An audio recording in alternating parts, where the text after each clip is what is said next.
Why is this not a private moment? Why is this filmed? This is wrong.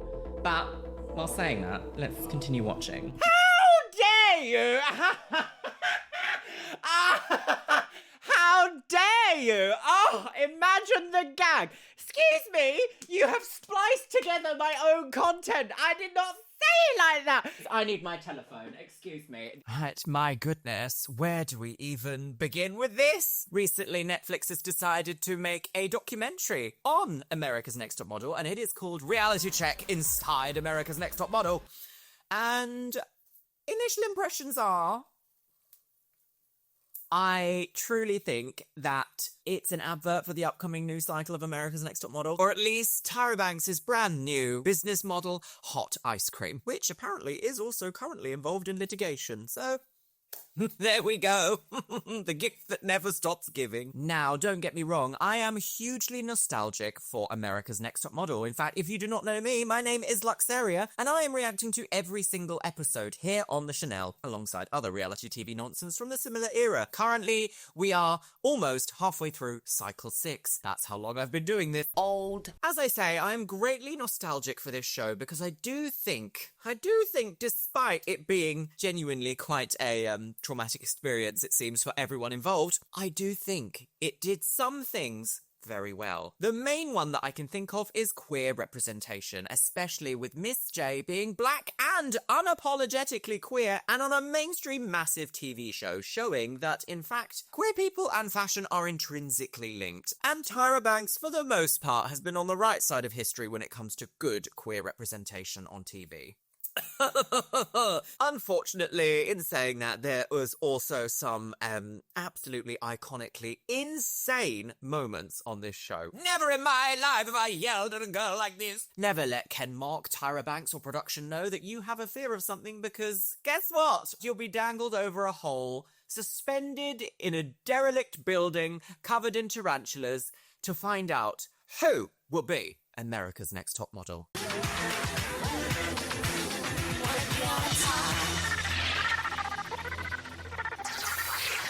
Tyra Banks set out to create a space for people that were not the ideal weight, not the ideal height, to show beauty in a different light. So the Netflix documentary opens immediately by suggesting that Tyra Banks had in fact tried to break the fashion industry by inviting people of all different shapes and sizes to compete to become America's Next Top Model. We've seen that that's not the case here on the Chanel throughout multiple different episodes. They are in fact reinforcing early 2000s beauty standards. We even see multiple times the judging panel, including Nigel Bisquish, and Janice Dickinson, suggesting that underweight contestants in fact look 6 weeks pregnant. Not really breaking boundaries there, are we? To be on America's Next Top Model, it felt like my dreams were coming true. We're actually going to switch your ethnicities. It was just so cool to me to watch queer people on a show like that. Yay! I think what is ultimately very important for watching a documentary like this is it is still trying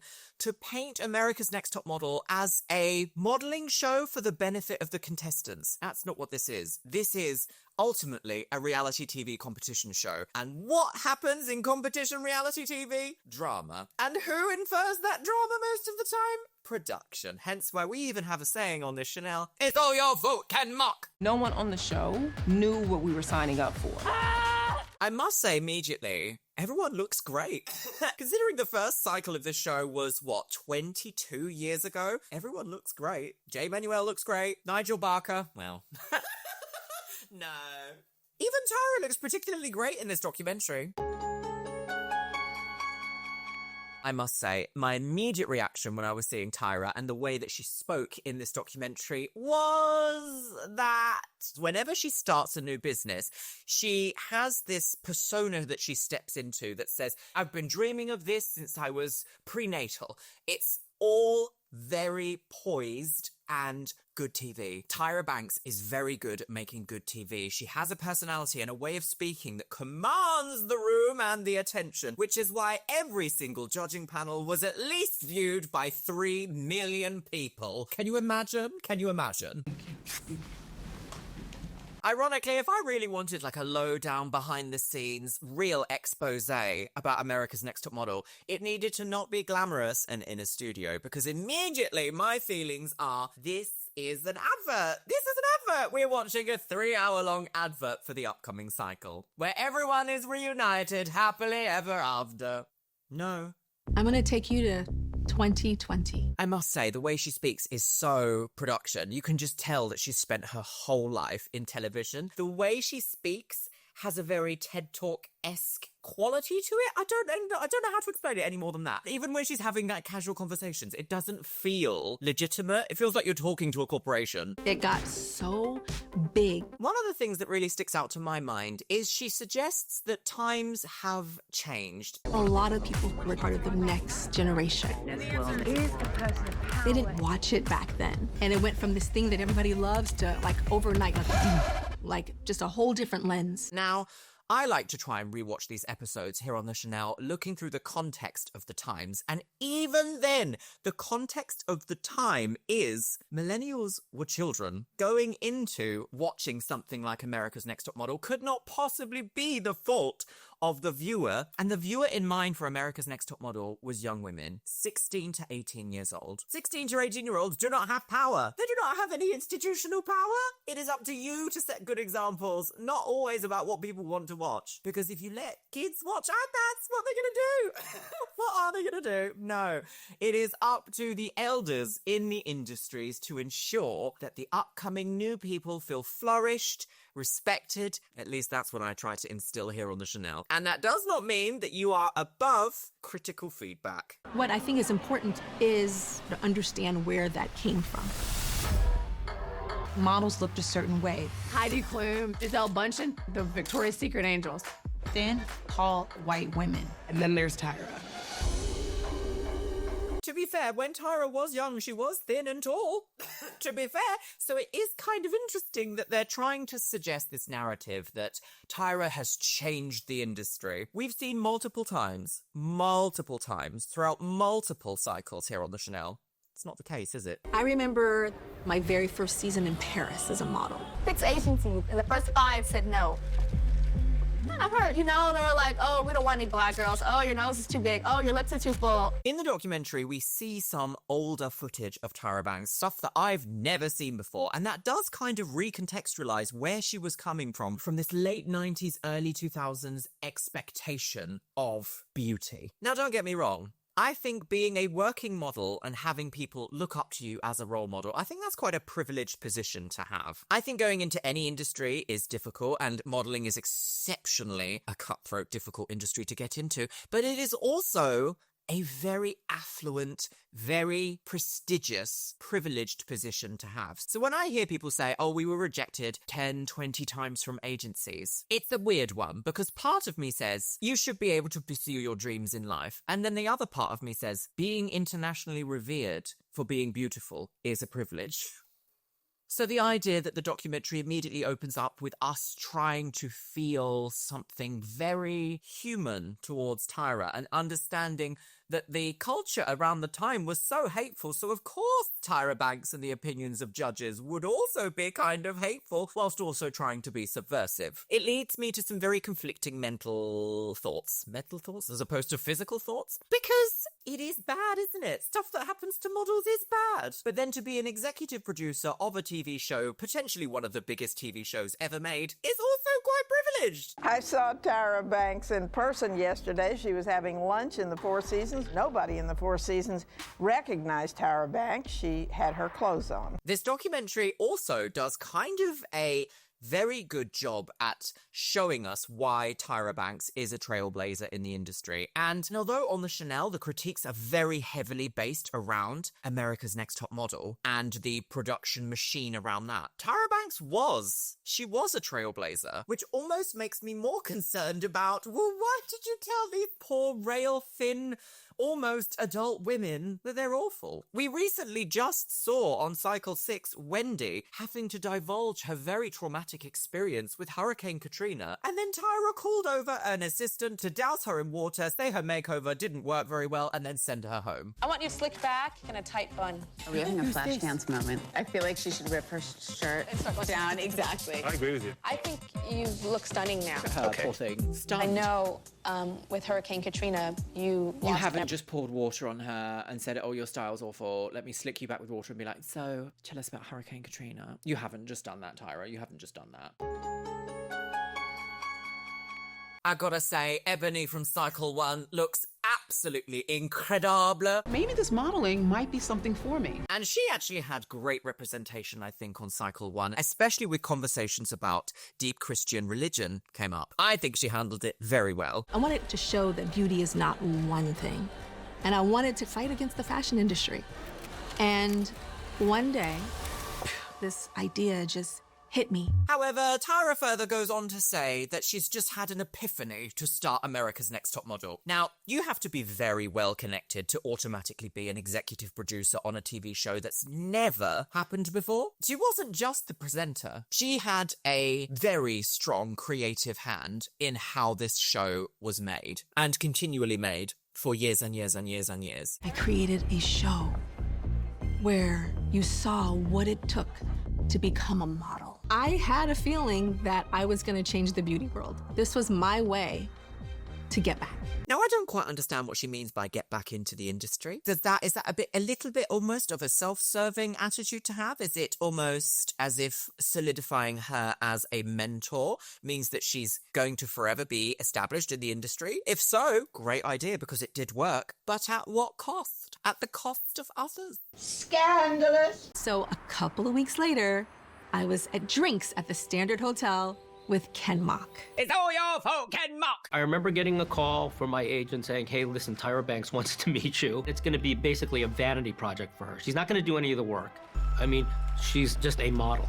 She's probably not very bright. This documentary, unfortunately, does seem to be giving me very much great PR spin for Tyra Banks so far, but we're only in episode 1 still. I want to marry American Idol and the real world and set it in the modeling industry. Ken is like one of the godfathers of reality television. So he explained to me, you can't just be following people. You have to have a format. And if that isn't a key behind the magic, I don't know what is. Ken Mock is an established executive producer and curator of reality television. And in that one sentence that Tyra Banks says, you have to have a format. Now, in this context, format means fantasy. In a way, you have to have a fantasy. You have to make it so fantastical that people have the desire to watch. What's happening? I can't wait to see how this turns out. Unfortunately, desire sometimes likes to step over the line of what is socially and societally accepted. I had a feeling that I was going to change the beauty world. Going to switch your ethnicities. We had 10 girls living in an apartment. Each week, they would be taught a modeling skill. Then one model would be sent home. Such a simplistic way of describing this absolute reality television phenomenon. 10 models living in a house. Each week they will be taught. That's the emphasis on that word. They would be taught an aspect of modeling. Lies. I must admit, in this show, we do not see them being educated in how to be models. They just sort of wing it through to the end and then hope that somebody wins who's already pre-chosen by CoverGirl or Revlon or whoever. They're still in this documentary trying to paint this as a modeling show, which is fascinating. This is the most content I've ever seen of Ken Mock as well, and sometimes the way he speaks about models or women in general feels very misogynistic. I knew that one key to the success of the show would be to have really great coaches and judges that popped on TV. She said, we need a runway coach. I thought she was going to mention some woman who ran some modeling school or something. Listen to that. She goes, no, there's this guy named Jay Alexander. He's this 6'5" African-American guy. I'm like, what? I was Jay Alexander. queen of the catwalk. My motto is, walk like it's for sale and the rent is due tonight. He just blew me away. I actually quite like this peek behind the curtain at the history of Miss J. It's no secret to anyone who's worked within fashion or worked within showbiz that queer people, especially black queer people, have shaped the way mainstream culture approaches style, fashion, attitudes, and presence. One could even extrapolate to say it's the only form of trickle-down economics that actually functions. Miss J taught me how to walk. I've known Tyra since she was 16. She had an idea. America's Next Top Model. And Jay is a pioneer in himself, because back then, a lot of people were not expressing themselves like he was expressing himself. Girl, I knew I was. Now, this is where I find it interesting, because being British, we have had many different types of very famous androgynous men in fashion and in pop culture. I can think of a bunch off the top of my head. For example, Pete Burns. Pete, thanks for joining us. I know something's really bugging you at the moment, and that is the fact that the tabloids have all been comparing you unfavourably to people like Boy George and Marilyn. How is that really annoying you? Pass the sick bag. David Bowie, Freddie Mercury, just to name a few. So once again, we start to hear this narrative of there just weren't people like this back then. There have always been people who break gender boundaries and gender normality. But America's Next Top Model, I'm going to give it its gold star there. Put them on TV in front of a mainstream audience. I knew that he had something special. I like the craziness. Just like the crazy. And then we said, okay, well, you know, obviously in fashion, the photo shoot is everything. Tyra tapped Jay Manuel, who was her makeup artist. Jay Manuel looks almost the same as he did 22 years ago. My phone rang.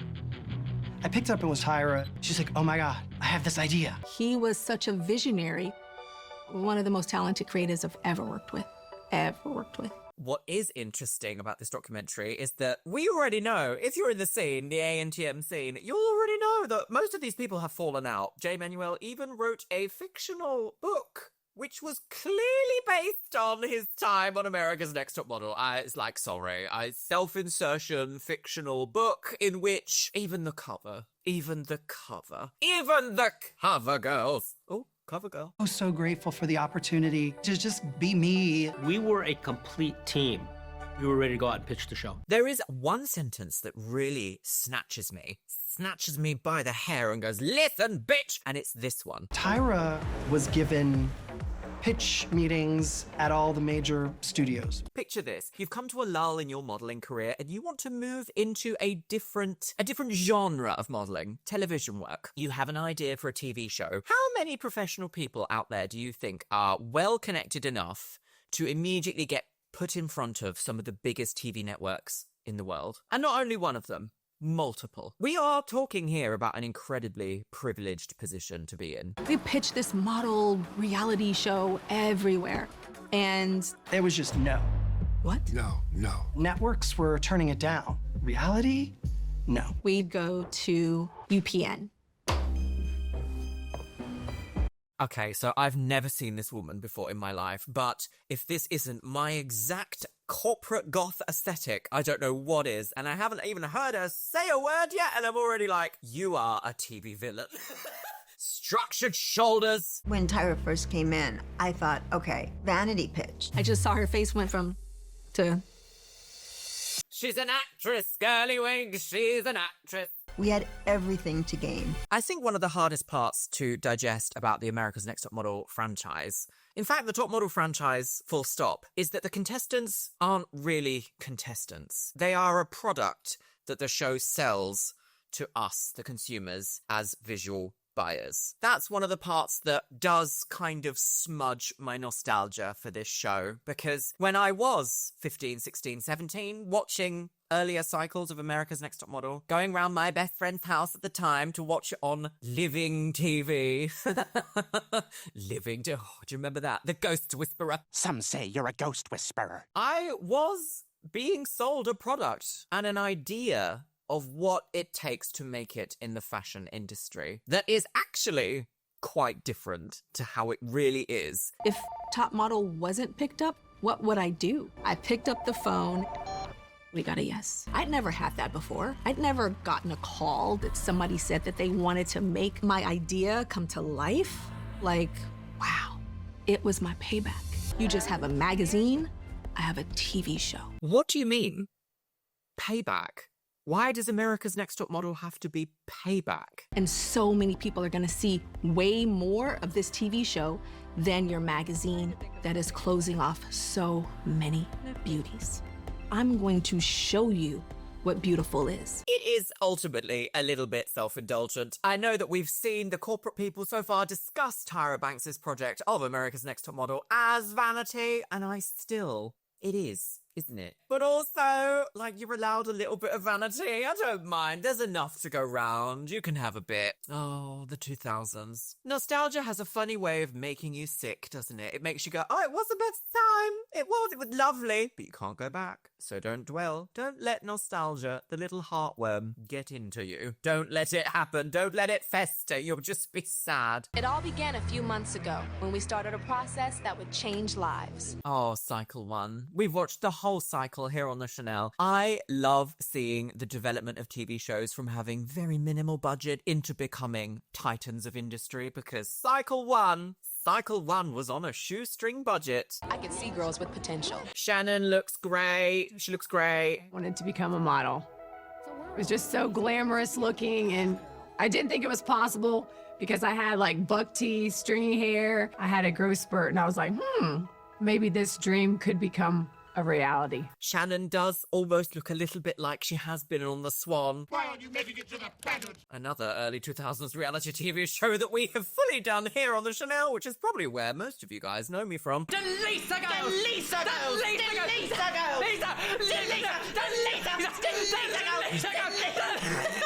girls!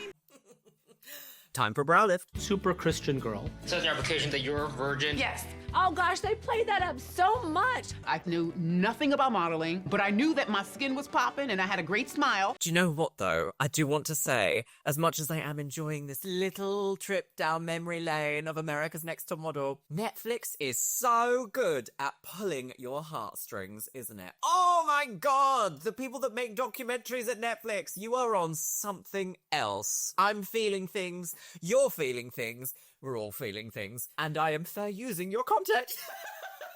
Oh, Bob Netflix, don't sue me. Ebony had a very, very different look. That was a reason why Tyra really wanted her in the show. The fact that I was the only girl from New York and my name was Ebony, I had great pride in that. When we were casting, we got a lot of pushback from the network. We had to do the final casting with the president of Viacom, the parent company of CBS and UPN, a guy named Les Moonves. There we have it, Girly Wigs, one of the earlier peeks behind the curtain. When I say production, I don't always just mean the people named as executive producers. They ultimately have creative control over the show, but the network production, the network producers, the network executives, they have a sort of mysterious darkness, almost like an eldritch creature that has its fingers in all the pies of being able to change things and suggest things are going to happen certain ways or must be done in certain ways in order to produce a finished product to sell. I will forever be very thankful that so much diversity was on America's Next Top Model. What I'm not thankful for, and what I think a lot of the former contestants are not thankful for, is that they were so young. 18. I was a mess at 18. Being on TV,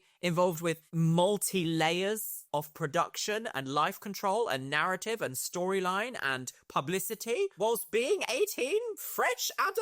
Absolutely not. Can't imagine anything worse. Absolute was nicht, girls. Arguably the most powerful man in Hollywood. We really wanted a Hispanic Latina girl on the show. And he did not want this Latino girl on the show. What the hell? I lost it. Tyra was arguing with Les. Let's not torpedo the show before we even get it on the air. We had to replace her. Then we went searching again, and we found Giselle. Take one. So with the audition process on that first day with Tyra Banks, I do remember her asking me, so Giselle, if this show made you famous, what would you do? Wow, why is this making me emotional now? This is weird. This documentary really plays up the kind of air of excitement around this show and around the time. And obviously being someone who is 18, being accepted into a massive or potentially massive, in fact, going on TV full stop is still big even in this day and age, even though television is perhaps a softly passing away medium. She's dead. Being on television as an 18-year-old in 2002/3 was an iconic moment in fashion history. You were at the cutting edge of the avant-garde. There is a darkness within that because young people who want something so badly they'll do anything for it. They can be persuaded, they can be molded, and they can be put in scenarios that create money. Visceral life. Food. I'm from a small town. I have a dream of modeling. Now I'm living in this New York City apartment with 9 other girls, and I have 8 weeks to prove I'm America's Next Top Model. I love that we got a time frame for filming then. 8 weeks. Cycle 1 was only 8 weeks of filming. We shot that whole thing in a hotel. The girls were living in one room, or suite, really. The judging room was in another room. They had an acid burn in my stomach because there was just so much to do. It was just Tyra and I, sitting in the control room. There she is. She's like, make that one have a breakdown. The producers didn't have a lot of experience. Tyra certainly didn't have experience. Didn't have experience of being a producer, but suddenly somehow has a network reality TV show. I feel like parts are missing from this story, and I'm very excited for other documentaries to be coming out later this year. The show had a lot to prove. Whoever's name I call will go on and will still be in the running to become America's Next Top Model. Oh my gosh, how many times she had to say that? You're still in the running to become America's Next Top Model. Still in the running towards becoming America's. You're still in the running to become America's Next. Still in the running to become America's. Still in the running towards becoming America's Next Top Model. That's it. Got it on the first try. Okay. I think what a lot of people didn't really realize back in this day, and now we can see with 2026 vision, because it's everywhere now, is that America's Next Top Model is ultimately a brand. And branding has slogans, it has catchphrases, it has merchandise. Oh, come along now, girly wigs. Available down below. And what's really clear from seeing these flashbacks to the first episodes and the first cycle, and even seeing some of these former contestants, is that these young women went into this show not knowing that this is a corporate branding machine. And what's clear is that afterwards, they then know what that is. And it's different from expectations. And unfortunately, that disconnection plays a huge part in why I think some of the former contestants have had such bad experiences with America's Next Top Model. It was a advice package that would help them really get a head start into the modeling industry. Head start in the modeling industry? Not a career, but a head start. A start. The show is not about finding America's Next Top Model, it's about making reality TV. Oh, it would be hilarious if it wasn't so bleak, but also enjoyable. Oh, the millennial experience. No, but also at the same time, yes. We would build the perfect model that could now go out into the real world and try to pursue a modeling career. You're showing the behind the scenes of what the fashion world was. And most of it is not glamorous at all. I was sent here by Tyra Banks to have all the girls with a Brazilian bikini wax. Can you imagine having your nether regions waxed on television at 18 years old? But we have to remember, she's breaking the fashion stereotypes.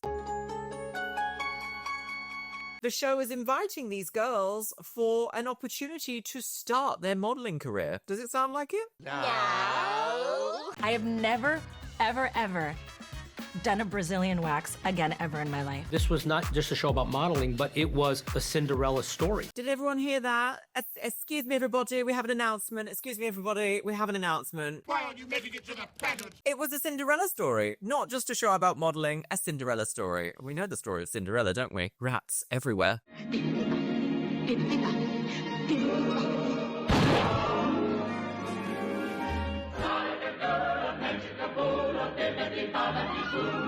Oh, do you remember cycle 1 before J. Manuel had white hair? Oh. From day one, I knew that we needed to have a makeover. It also shows possibility. But you know they hate it. Miss J says something very interesting here, that the contestants hated it. A lot of it is because of the very confusing choices with the makeovers. I'm not a hairdresser, but I am trained in hair and beauty. Why would you give Caucasian hair texture. Weaves. It's not the correct type of extensions. Anybody, I'm going through pain, so I didn't say anything. But Giselle cried, Giselle whined, Giselle moaned, Giselle groaned. I can't. Okay. Models are canvases. Yeah. No, you don't. Well, I mean, you don't look deathly ill. Oh, yeah, that's the shady part. So then it's silly, and you go back home and you do what? Work at Burger King? The Burger King line. That was probably a little shady. It's one of Miss J's favorite moments. He's very direct with some of the girls. Marry rich and have a baby. Well, yes, I made fun of them and I was just doing my thing. Well, I don't hear a sorry. Now, I do believe that you can have shady fun. Of course you can. Of course you can be silly. In fact, one could argue that television and the workplace in general is more fun when there is silliness. It's when that oversteps into something long-lasting and upsetting. We had this natural banter. Jay loves to do an expression and an eye roll. And I feed into it. Like we literally just fold together like this. Don't listen to her. She's crazy. People would write and say, like, what the hell is this on my screen? Like, how are you, like, showing this? I said, suck my dick. And that is exactly how you have to be. That is exactly how you have to be. If you are going to in any way break the mold, there is a particularly fervent saying at this moment, which is the nail that sticks out gets hammered down. Now, I am from the MySpace generation. A lot of what my peers were doing was shock value as a response to being treated so harshly by society at large just for being and existing differently. Now, that doesn't excuse behavior, but it does explain it. Ebony's a lesbian, and I find this offensive. When I first auditioned for the show, the first thing Tyra says to me, she goes, "We see that you're gay." How do you feel about expressing that on national television? That's kind of how the world found out I was gay. I'd hoped at least they would pull me to the side and say, "How do you want to approach this?" You know, they forgot the danger of that. Not a problem, Ryan. I'm very open about it. Exactly that. It is dangerous to out people on TV, especially something brand new that is clearly going to ruffle some feathers. Clearly. As we saw with the religious storyline of Robin just saying, I found that offensive. How can you find just being a lesbian offensive? And yes, okay, it was 24 years ago, but still. I was just happy that they showed me and my partner together, smiling and showing the reality. That was a lovely moment in cycle 1. At the time, there was just no queer representation on television, and like, God knows what this was gonna look like on TV. Uh-oh, Tyra mail. Do you know, one of the best things that I've seen in modern history is the meme of, I put a bomb in the house, lol. If that's not just the perfect nonsense, the perfect absurdist humor about this show, I don't know what is. Judges could be a little cruel. I hated walking into the judging room like, oh my gosh, what are they gonna say to me this time? It looks like you landed from another planet because you have so much teeth. Maybe she should have a few removed. So, Janice is a very interesting character in the America's Next Top Model universe because former contestants have come out to say that Janice is actually one of the most caring judges to ever be on the show, which goes to such different lengths to what we actually see on the show. We see Janice saying things like that, and we see Janice saying things like, you look 6 weeks pregnant, to a visibly slim contestant. We see her play this villain role, yet everyone has great things to say about Janice Dickinson, and it leaves me, as a viewer, in a position of like, well, is she a good person or not a good person? We know that she is a troubled person. Does that spill over? Does she deserve a America's Next Top Model style documentary about Janice to sort of, my goodness, she was the hero all along? I coined it. I own it. Bitch. Which teeth would you like me to pull out? Would it be my 2 front teeth? She looks kind of like child prostitute. You gotta get over it. No such thing as a child, woman of the night. There's no such thing. No such thing. No such thing. We call that trafficked. I love Janice. Like, she was very outrageous as a character. The thing about Janice Dickinson is that people love this outrageous character. I also reacted here to her modelling agency show, which was diabolical, might I say. Just diabolical. It was fully a vanity project for Janice Dickinson. No real modelling was done in that in the slightest. Everyone loved how provocative Janice was. And if we actually peel away that layer of, oh, I love her because she's so ridiculous, what is actually left there? It's actually a person of television world berating young people. Outrageous is a word, and in this context I think it has two meanings. Outrageous is in, I can't believe she did that, what gripping TV, and then outrageous is in, how dare someone speak to someone else like that. Now that might be an opinion, and some of you might say, oh my god, Luxeria, you're being far too woke, it was a different time. True, but these people are still humans, and I truly believe that respect is the default. It is not earned, it is the default, until someone does something that then your respect either goes down or higher, you know. Can go either way, can't it? This is the worst photograph I've ever seen. You look deranged, and it looks like you have a penis. Okay, Janice. Oh, outrageous. There we go. Imagine saying that to a young up-and-coming model. But I hope that at some point in this documentary, we actually get to speak to some of the guest photographers, because what was going on in some of these photo shoots? Some of these photo shoots are GCSE level model mayhem ideas by people who did not yet have the professional experience to get the results that are great. But also, this is a produced reality TV show. These girls were having 50 photos taken, and the worst or the best one was picked purposefully to create a storyline of who moves on in the next week or episode or onto the next challenge. We see this because one of my jokes is constantly, oh, she's on the borrowed Hasselblad. I'm assuming most up-and-coming photographers back in that day would have not had thousands and thousands and thousands of dollars to each all own a Hasselblad H3D, perhaps, what would it have been? Dash 31? 39? Retailing approximately for $20,000? Absolutely not. It would have been a production prop camera almost given to the photographer to use in that challenge. And who out of us here, other photographers here in the audience, how confident would you be at picking up a camera you've never used before and getting pristine results with it straight away, one session? I don't think a lot of us would do. Some of us, yes, you know, some people do have the talent to do that. But I'm someone that needs to familiarize myself with the tools first before I can expect to do the best job. So when we hear the judges critique the photos, I do also think it's not just the model. Not just poor little 18-year-old model from Stuttgart, because in the real world, the whole idea of a modeling shoot, particularly editorial or catalogue, is about creating a product of value to sell. It's about salesmanship. It's about creating that desire. And every single person involved in that shoot has to have the idea in their mind of, this is going to make us money. So we want to have the best option and the best result from everyone here. That includes photographers. Sorry, girl. This photo of Robin is a prime example of this. She's not even in the photo. This is so bad. This is a terrible photo. How dare you produce a TV show and be like, this is it, girls. This is the moment of television. It's going to be a behind the scenes. It's so expose on the fashion world and everyone wants to do this. And it's this picture. What are you talking about? What are you trying to sell me? I don't want to purchase it. I'm never shopping at BHS again. You've mugged me, girls. She's huge. She's not going to be a top model. She won't. That's the reality. She should work for a car toppling company. You know, Janice offered that very harsh opinion that absolutely exists in the industry. Harsh opinion is exactly true, and it does exist in the industry, but if you want to transform the industry by inviting that harsh opinion in, it's not transformative, is it? My name is John, and I'm going to be your trainer. We're going to do a little test, height and weight. Cycle 1 weighed the models. This was shame television. You can't tell me you're breaking industry standards by reinforcing them.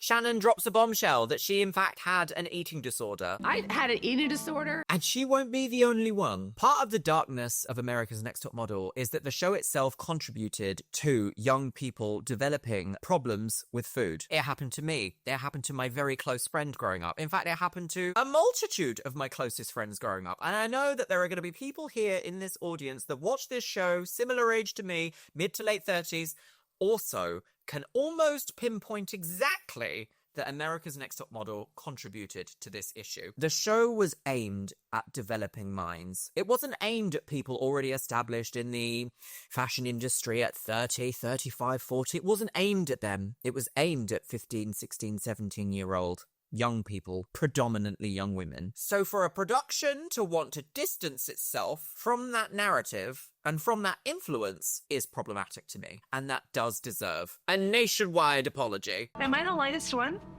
Yeah. Yeah. Yeah. And the pressure that the industry can put on you to be a certain size, it's actually quite awful. I'm gonna say the exact opposite than what these people in fashion have been telling women for years, which is be small. I think that you guys are the problem with America. I think you are the problem of why women are leaning over the toilets at this very moment and vomiting after they've eaten, or taking laxatives after they've eaten. I thought, oh my God, I love the fact that she is fighting for this. I do really commend Tyra for saying that there, but there is absolutely a difference between the words you say and the actions that you have. You're an executive producer. Why are you having these models weighed? And then the atmosphere around the time did critique that exact moment within this cycle. So production removed it in the upcoming cycles. A step towards a better direction, but still, if you really want to break those patterns, why reinforce them? Tyra was trying to teach us how to pose in front of the camera, how to walk down the runway. I do think within cycle 1, there is an aspect of more motherly figures. I'm going to say that. There's a little bit more a touch, if you like, a drizzle on the cake of education. We see further along as the cycles develop that the show only provides very small nuggets of information. It's not like a school in the slightest of trying to produce models. It's trying to produce good reality TV. When you see me in the last runway challenge, I really just left it all out there. I had to walk that runway like my life depends on it. What is also fascinating is that they are still saying that this is a real runway. It wasn't a real runway. I mean, the runway was physically there, but it wasn't real. It was television runway. Television, produced storyline. Still great, but not real. But after the show, Tyra sent me flowers, biggest bouquet of flowers I have ever seen in my life. I came to New York. I called IMG. That was like my dream agency, and they signed me. 2 or 3 months after I had filmed Top Model, I'm back home in LA, and somebody was like, are you like on a show or something? And I'm like, what do you mean? Why? What? There's like a billboard. There was a huge billboard in downtown LA. I remember saying, look at that girl. She's beautiful. You know what? Oh my God, look at her. She's fierce. And my mother, I never forget her saying, that's you. Advertising should be the biggest outgoing of a business. And America's Next Top Model is what? A business, girl. I'm a professional woman. When we were shooting cycle 1, I had no clue what was going to go on air. When the episode ended, my phone rang, and it was Iman that called. I had been working with Iman and her husband, David Bowie. David Bowie, might I say. Iman and David Bowie. Imagine receiving a phone call from Iman and David Bowie. When the show started to air, it really was shocking because it wasn't what I thought it was going to be. Boom. The first potential bombshell of the documentary being revealed. And I like that they've kept this in because it clearly was not going to be what these contestants thought it was going to be. What I think is very important to remember back when this first cycle was made is that the concept of the public knowing about storyline producers or any of the magic of how television is made, the public didn't know any of it. And of course, these contestants are technically just members of the public that have been chosen through a selection process to fit a character archetype to get on TV to fulfill a storyline to sell ratings. But Tyra Banks will never say that. So-and-so said this about you. Excuse me? What? Giselle, you worthless. You are so bitchy, stupid, you're worthless. It was vicious and nasty. The cycle 1. Iconic, but vicious and nasty. And from the former contestants that I've personally spoken to, doesn't seem like there were any coordinators on set or after to reach out and make sure that these girls were in a good headspace. There was none of that. These girls were effectively left to fend on their own after being exposed to millions of viewers at their worst or their best, or perhaps other people treating them their worst, or them treating other people the worst. What are they meant to do? At 18, I don't think I would have taken that very well. Also, side note, there is quite a difference in your like maturity or your understanding of the world between 18 and 24. So the idea that there are 18-year-olds and 24-year-olds in a competition with each other in this high-stakes environment, all based around looks and youth and saleability, it's just a hotbed for trauma. But I think she needs to tighten up. She got a wide ass. It's kind of wide. Kind of wide, a lot of ass. But remember, breaking fashion stereotypes. Giselle, she's got a wide ass.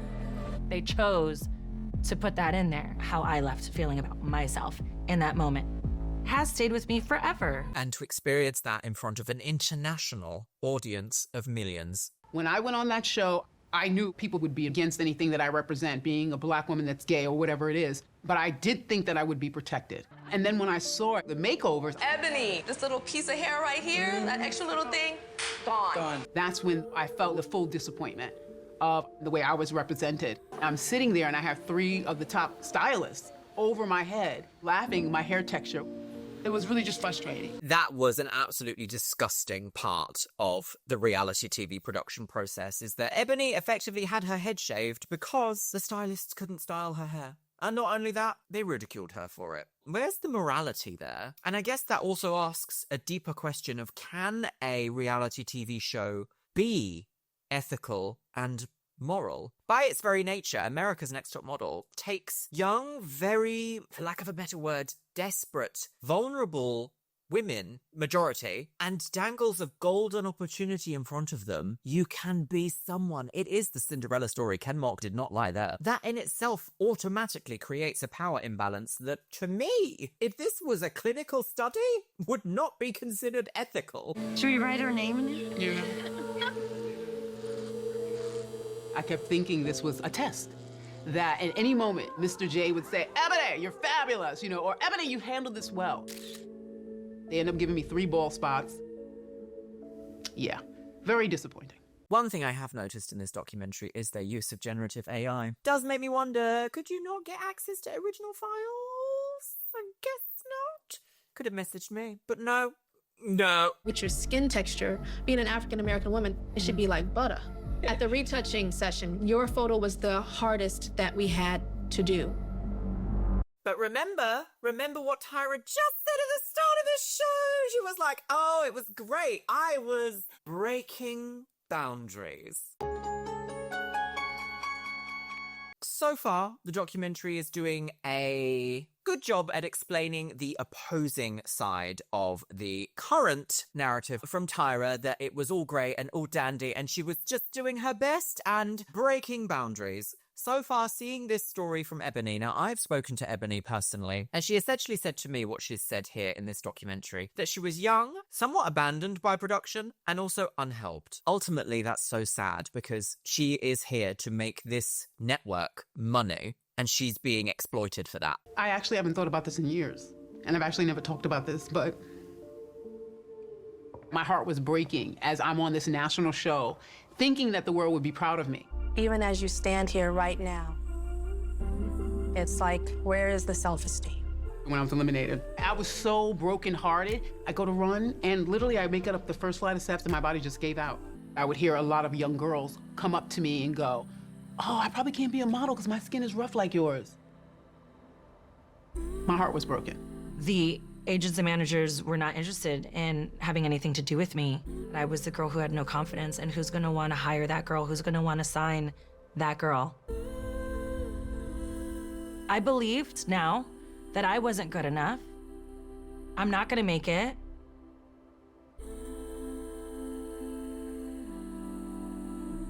What this shows is that television lasts. Even things that we consider lost media, people still remember. Television has almost a responsibility to not destroy people's lives. And unfortunately, hindsight is 20/20, isn't it? In the sense that nowadays, I think people are a bit more savvy to understanding what a reality TV production team wants from contestants. And also, in a way, people now understand that everything that they see on TV isn't necessarily real. But back then, it was very different. I started to think that it really wasn't a model show, that this was really a new way of making TV shows.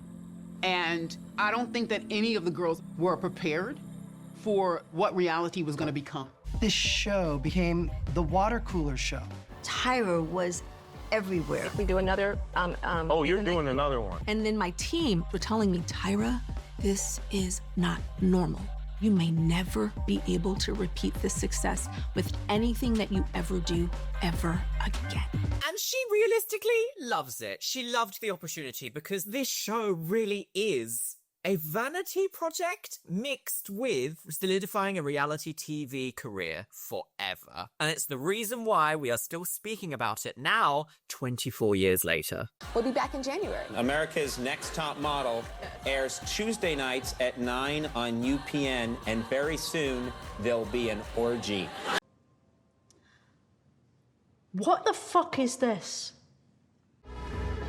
Shandy Girls! My name is Shandy. I work at a Walgreens. I'm a service clerk.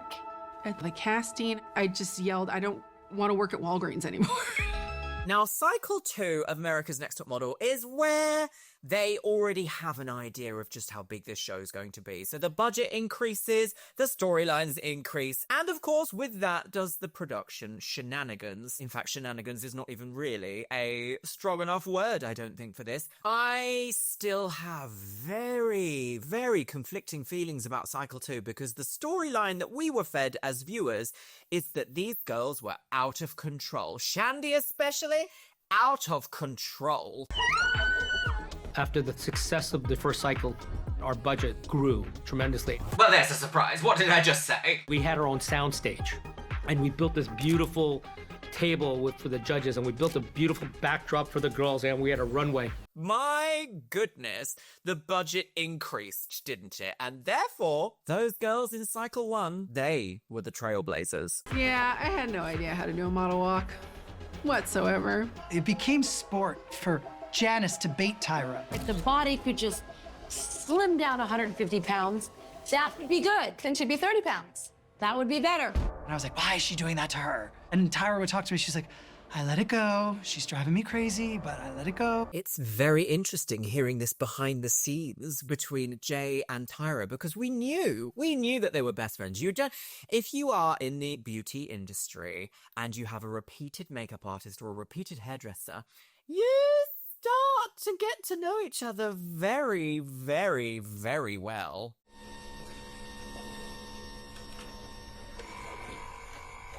Would you care for some tea? And I love that they've indulged on that here on this documentary. Because it says to me that you just know, late at night, Tyra and Jay staying over at the same place, they're going to be talking about the show. Maybe there's no other production around, maybe there's no other TV people around. They're going to be talking about something. Tyra's going to be sharing something, and Jay's going to be sharing something back. She looks like a porno star. No, she does not. Yes, she does. So do you. And I was just ready to go back at her. We're talking Silicon Valley at the other end of the table? I felt like I was getting one for the team because she'd been battling Tyra and everybody. But that was the Janice thing. And to balance her out, we needed Nigel. Nigel Bisquish. This is where I just feel so conflicted about Janice Dickinson because we've watched the show. We've seen Janice say awful things about people, yet still, as I said earlier, the former contestants come out and say Janice was one of the best people on the show. I'm Nigel Barker. I'm going to be your photographer for your fashion shoot. The network said to me, we need a judge who is a photographer, but this is what we want. Good looking, straight and white. Good looking, straight and white. I'm half Sri Lankan, half English. I started modeling in the 80s, and I was surrounded by the world's greatest photographers in fashion. I looked at the industry and I thought, well, if I want to stay here, it's only one side of this camera I need to be on. And it's not this side, it's that side. Oh, would you look at that? A Canon 5D Mark IV. This is a 5D Mark II.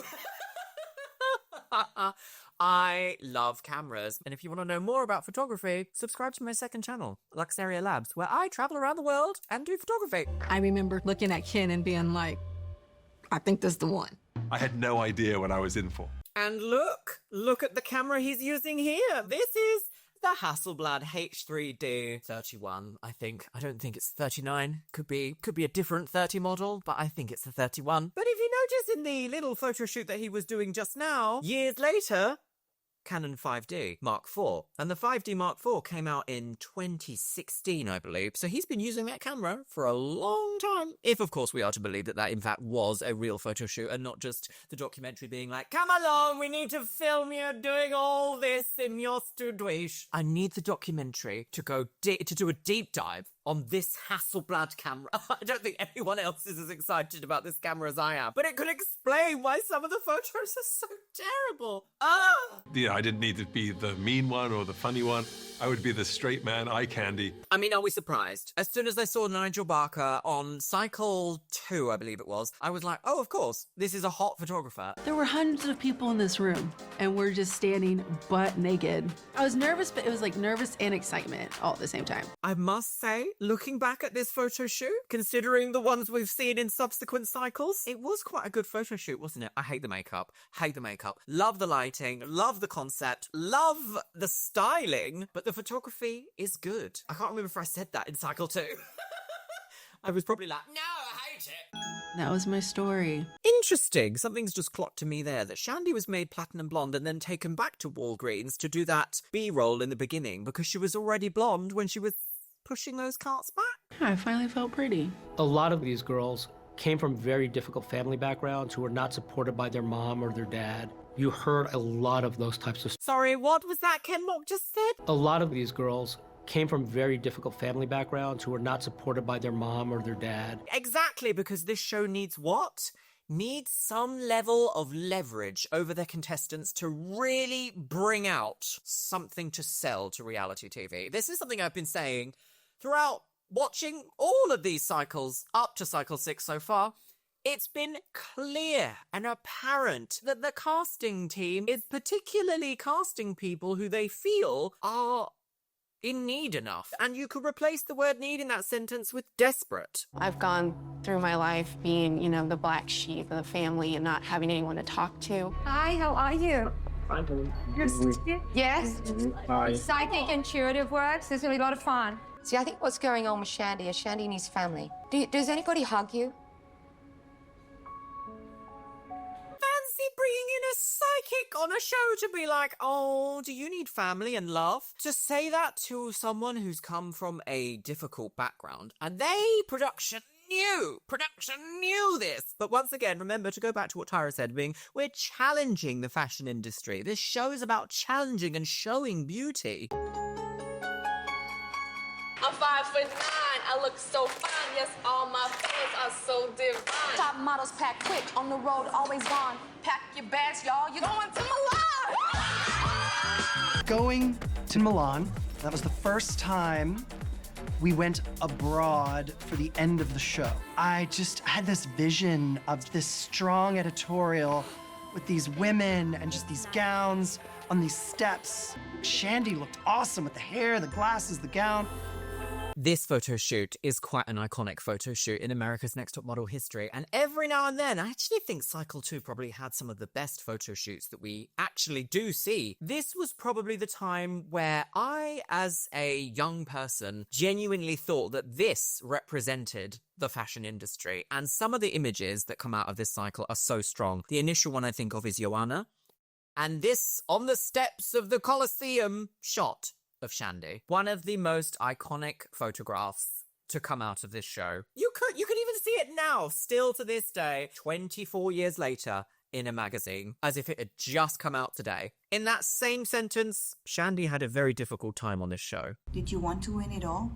I did until what happened in Milan. And then I didn't care. At this point in the documentary, we start to hear a little bit more about Shandy's story. And then I just remember the guy looking at me, and I looked at him, and I was pretty drunk at that point.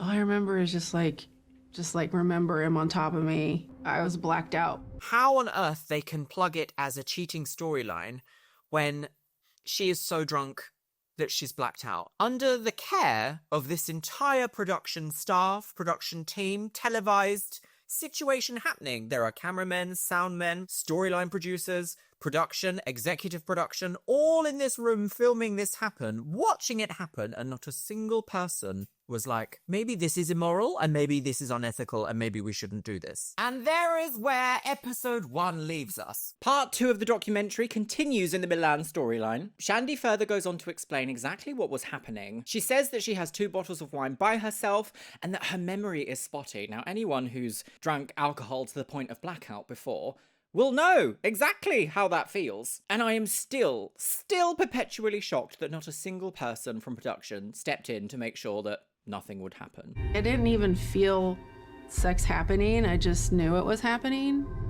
And then I've passed out. Now, judging from how Shandy has explained that, does that sound like a cheating storyline to you? What it actually sounds like is production have contributed to the flourishing of a situation that should not have happened. Remember, this is meant to be a modelling competition show in which gives them the head start that they want in life. Does it feel like that's happening right now? I think after getting out of the hot tub and like whatever happened after that, I think they should have fucking like been like, all right, this has gone too far. Like, we got it. What Shandy says here, I completely agree with. Although as an 18-year-old in a foreign country that comes from a country which their drinking age is 21, you're not going to be fully developed and fully understanding the gravity of the situation that you're in. And I think that all of the adults in the room who are essentially making money from you should have stepped in. You would have to be an incredibly strong person to be able to stop yourself from being swept up in a situation like this. Different country, huge production TV team, the dream of being able to achieve something fantastic. Ultimately, the buck stops with production. I do remember her story. It's a little difficult for me to talk about production because that's not my territory. Really, Tyra? Really? Difficult for me to talk about production because it's not my story, because it's not part of her. Executive producer. Executive producer. We treated Top Model as a documentary. There's going to be cameras with you 24/7, and they're going to cover everything, the good, the bad, and everything in between. Yeah, there's a difference between the good, the bad, and the ugly, and then SA, Ken Mock. And the rule on Top Model was, if you went into a bathroom alone, a camera could not follow you in. But of course, when she went into the shower, she was technically not alone.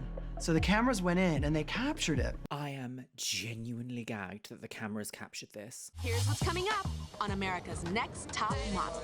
A visit from some local Italian men leads to a devastating crisis for Shandy. Do you see? That is a production moment. That is Tyra Banks putting on her very ugly executive producer hat and being like, my goodness, storyline girls, the drama, the ratings, the everything. Ultimately, there are people at the heart of this. So sad. That is one of the darkest times in America's Next Top Model that I do not feel nostalgia for. I do not think that it was a good decision to have production and camera record this, to put these girls in that situation. I think there are so many layers to it that just go way beyond the storyline that they'd eventually go with, which was Shandy cheated. To see that level of drama on Top Model. Oh, we've got a journalist. I was scandalized. She just cheated her ass off on national television. Why is this not a private moment? Why is this film? This is wrong. But while saying that, let's continue watching. How dare you? How dare you? Oh, imagine the gag. Excuse me, you have spliced together my own content. I did not say it like that. They had to get in my lovely little opera glasses. Look, here she is.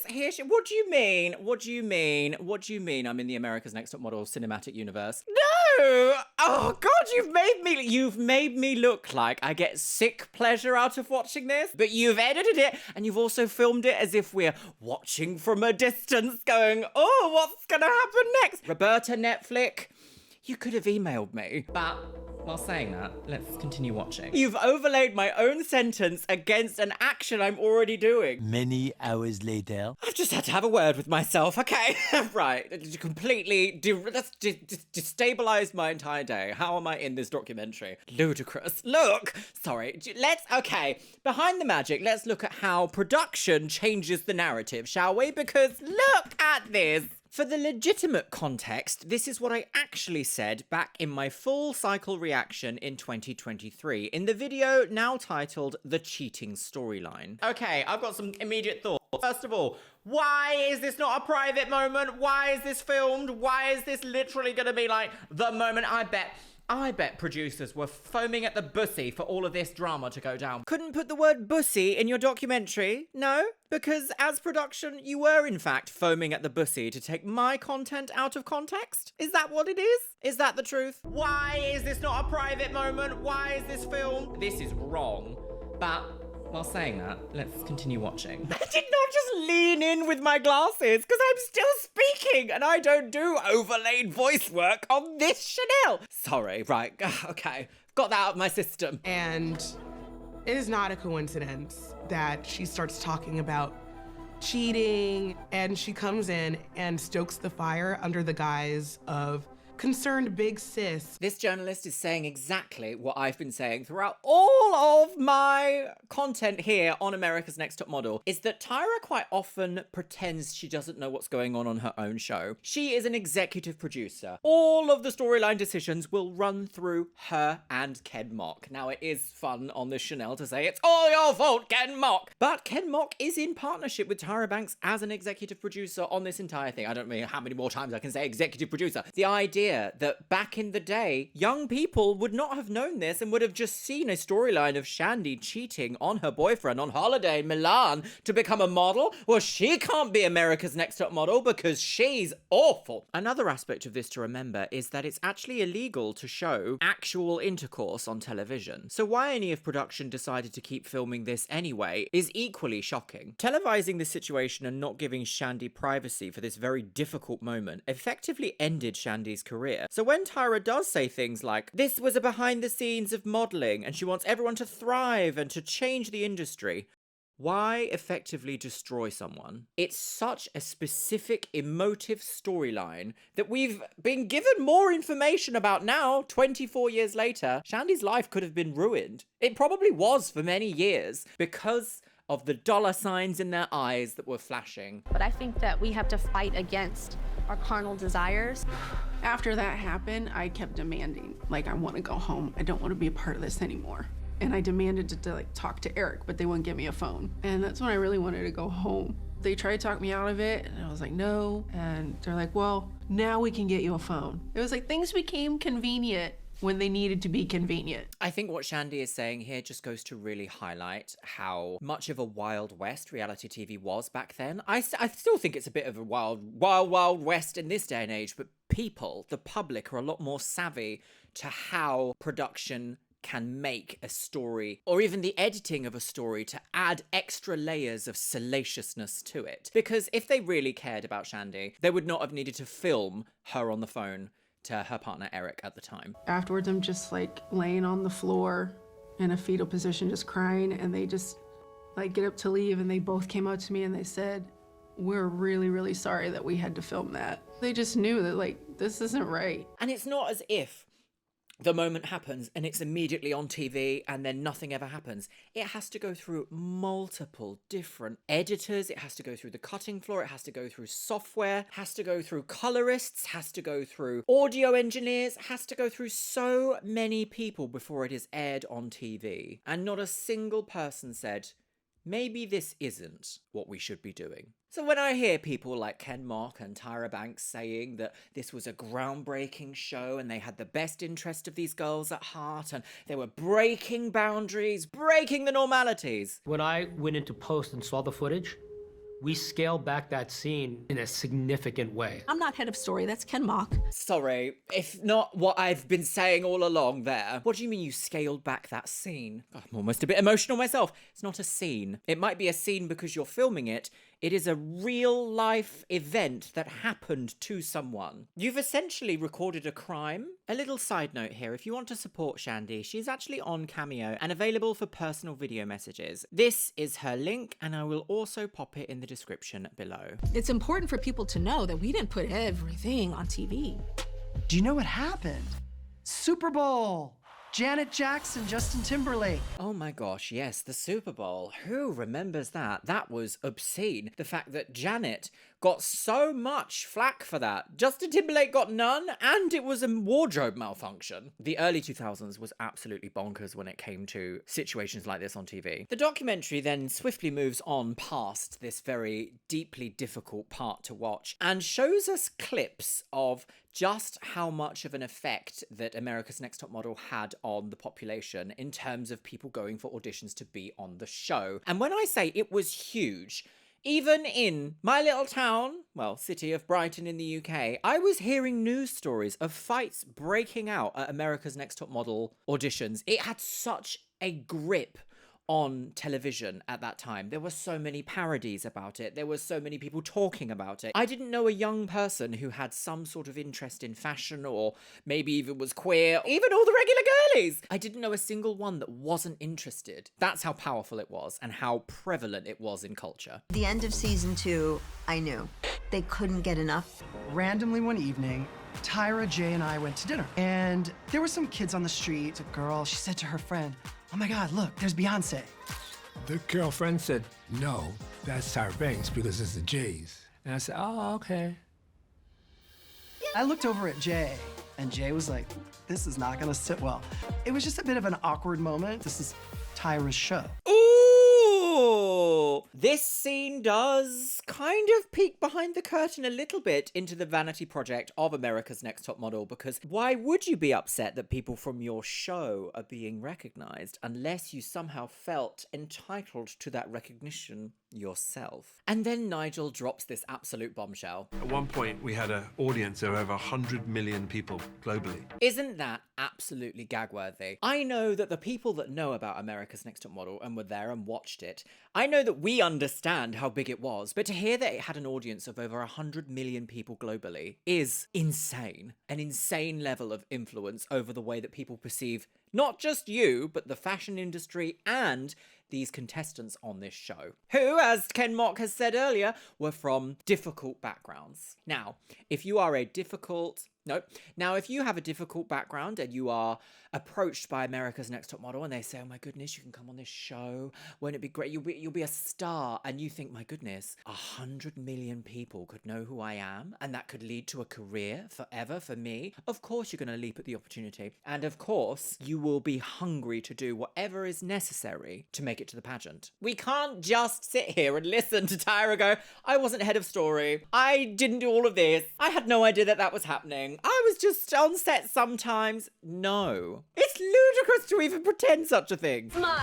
Smize. Smile with your eyes. Smize! The world was smizing, and so was Smize Cream. We shut down 2 city blocks in the middle of New York City. I remember looking at CNN and seeing this riot breaking out in the street.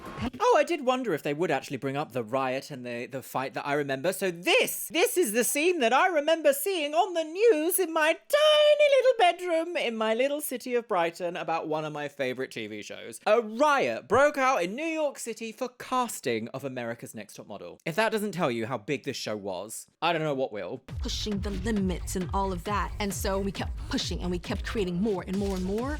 You guys were demanding it. Interesting that she says here, you guys were demanding it. Tyra, most of your audience was 15 years old. You don't give 15-year-olds everything that they want. That's ludicrous. I truly believe that you can have an exciting, thrilling reality TV show without putting your contestants through lifetime trauma and also using live animals. You just don't need to do that. The viewers wanted more and more and more.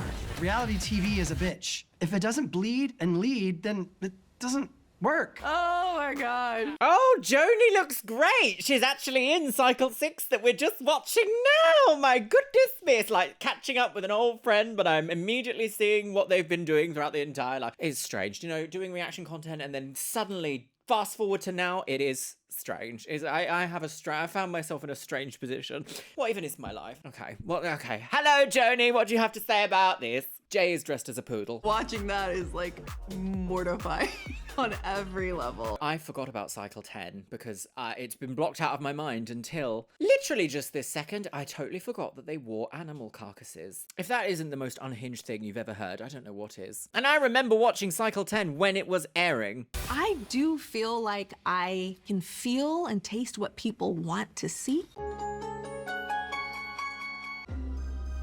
Today you guys are gonna learn about editing!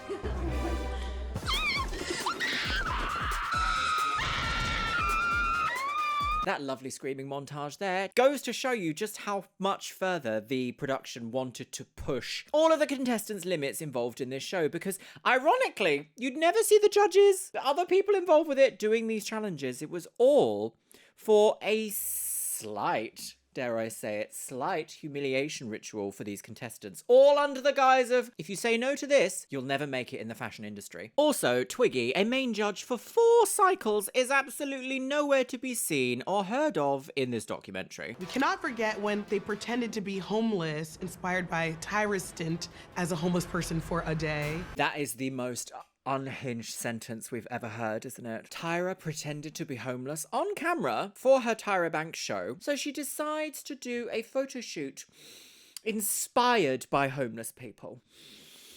Sometimes I do wonder, like, who was in the conversations in that room? Who was going like, do you know what? Anything goes. We'll just print money from our America's Next Top Model money printer. No one said, perhaps this is a step too far. Ironically, we wouldn't actually know, unless they're going to get into it on this documentary, if some things were too far. Was there ever an occasion where they said, no, that is too far? Because we've seen some glaring examples of things that I would consider too far personally, yet here they are. There were some ideas that were wrong and were not good to have and were silly.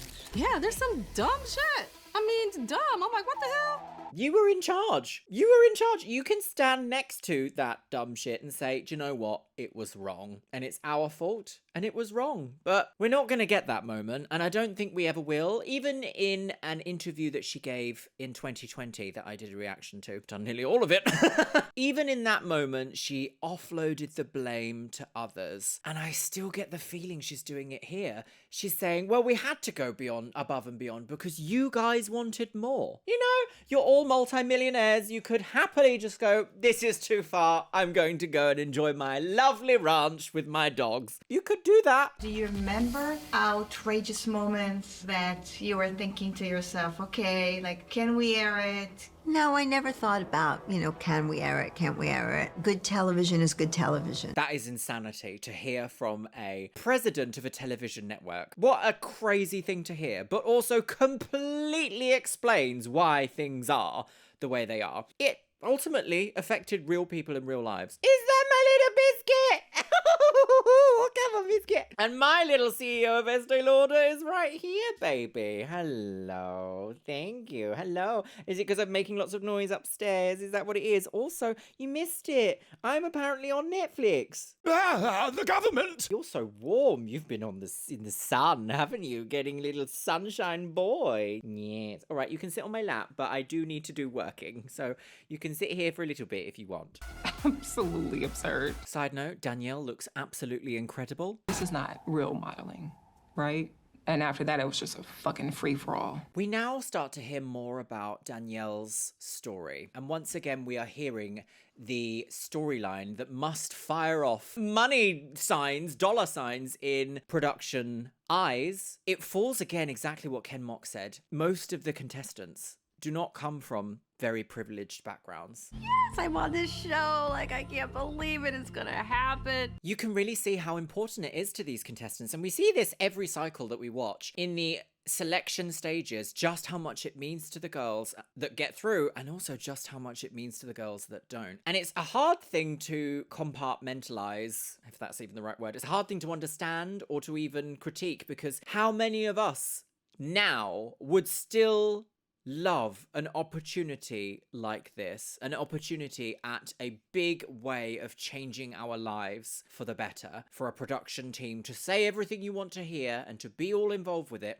It's hard to critique because I could not very well say 100% certainly that I wouldn't jump for an opportunity like this at this point in my life, let alone back when I was 18, 19, 20. I would have leapt headfirst and made the biggest prat of myself for an international audience of 100 million people across 180 countries. When I do my commentary on America's Next Top Model, it has a place in my heart that is so contested. It is loved and hated. And I go through phases. And you've probably seen in this video of being like, this is the worst thing to ever happen to people. And on the other hand, being like, what an incredible moment to experience. The moment that really makes me go like, oh, wow, imagine, is at the end of Naima's cycle, where they are doing the runway through the water, skipping through, just looking gorgeous, televised, having the finale of a lifetime in an incredible experience. And it's just like, she lived that. She had that. That was an incredible experience. But at the same time, look what we're seeing. You are now standing in the building of one of the most influential ad agencies, and you're going to have the opportunity to meet the most sought-after creative director in the world as well. And I see you got a nice little gap right there between your teeth, don't you? Thank you.